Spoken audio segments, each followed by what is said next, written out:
அண்ணா சொன்னாரு மக்கள் கிட்ட போ, மக்களிடம் பணி செய், மக்களோடு கிட அப்படின்னு அண்ணா சொன்னாரு. இவன் மேடையில வெக்கமே எல்லாம் பேசுறான். கடைசியா நீ எப்ப நான் வந்த மேடை மக்களை பார்க்க?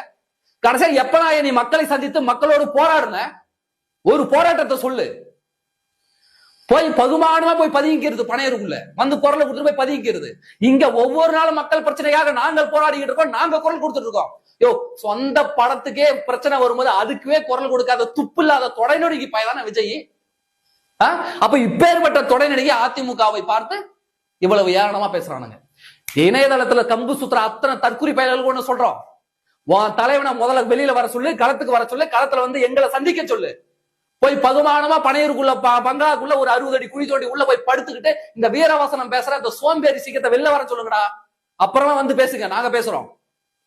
அப்ப இப்பேற்பட்ட தற்குறி கூட்டம் இன்றைக்கு ஒரு கண்ணியம் மிக்க ஒரு கூட்டணியை பார்த்து, ஒரு கட்சியை பார்த்து, மக்களுக்காக குரல் கொடுக்கக்கூடிய ஒரு கட்சியை பார்த்து இன்றைக்கு ஏளனமா பேசுறாங்க.